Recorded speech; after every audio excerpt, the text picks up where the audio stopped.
guys, I'm going to show you one superset that you can do if you're struggling to get the strength to go up in weights for your kettlebell presses. It's also really good for your pentathlon when you've got these long cycle strict presses. But even outside of kettlebells, this is really good for improving the strength of your core and your overall pushing system, whether it's for press ups, whether it's for bench press, whether it's for military press. And it's also great for the range of motion in the shoulder. So it's not going to give you this strength and like sacrifice your shoulder mobility.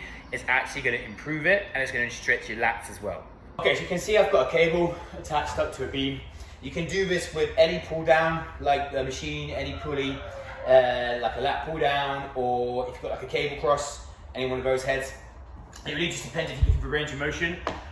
These bands are pretty good. I kind of like these. I like to go between bands. I like to go between weighted ones. Squat racks often have like a little pull down one. So even on a home gym, you can even get those wall attachments.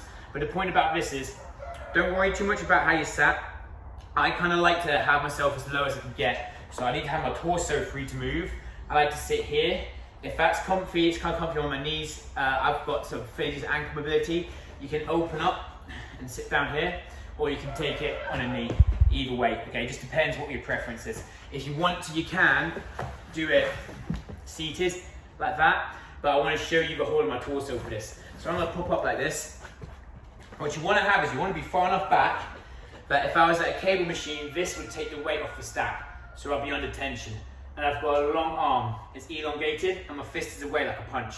Now from here, you can see if I lean into this, I've slightly crunched this side of my lat and I've extended here. So I've got the stretch going on here and I've got a contraction going on here. And as I come down into my pull down, I'm going to come down and in.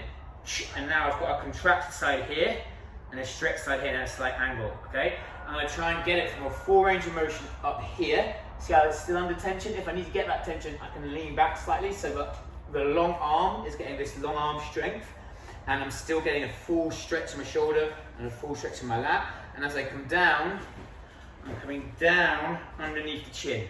I'm trying to get a full crunch in. So my forearms pressed to my biceps engaged.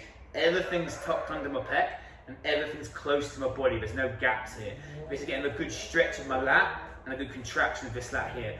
You want to go for about, with a weight that you can get to, 10 to 12, maybe 15 reps. Boom. But don't rush it, okay? Time under tension. This is also, as a side note, pretty good for your pull-ups. But the main thing about this is, it's going to go really well with the next exercise, which is pretty much exactly the same plane of motion thereabouts, but I'm just changing where the load's taken from, where the weight bear is. Here, the weight effect is as I'm pulling down, okay? Boom. I'll do 8, 10, 12, maybe 15 if I can, per arm.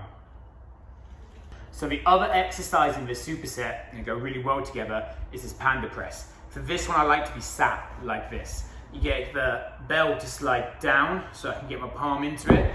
I'm going to find my elbow into my hip. I'm going to bicep curl the way up, roll it around, and now I'm stacked here. And again, I've got a slight crunch here, so this lat is slightly contracted, and this lat is slightly stretched.